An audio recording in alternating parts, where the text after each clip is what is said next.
Question number 17. Diagonal AC and diagonal DB of the parallelogram intersect at O. If P is the midpoint of AD, that means this equals to this. That has been given. We are supposed to prove that PO is parallel to AB. We are supposed to prove this. And PO is half of CD. That is the requirement.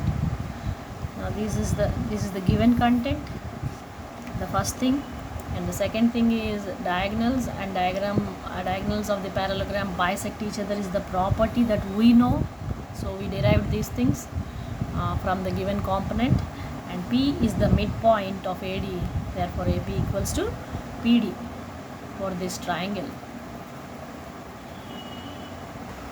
And now OD equals OB, because this being a parallelogram the diagonals are equal. Therefore using that point, now we say P is midpoint of AD has been given in the problem itself.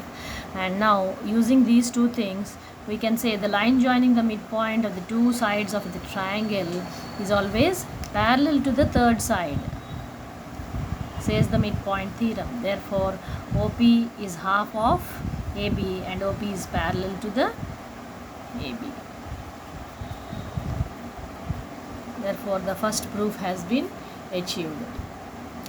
You can see OP parallel AB has been achieved just now, and AB is parallel to CD because ABCD is a parallelogram that has been already given in the question itself. Now out of the intercept theorem we know that since P is midpoint of AD, now O is also established to be midpoint of AC by intercept theorem.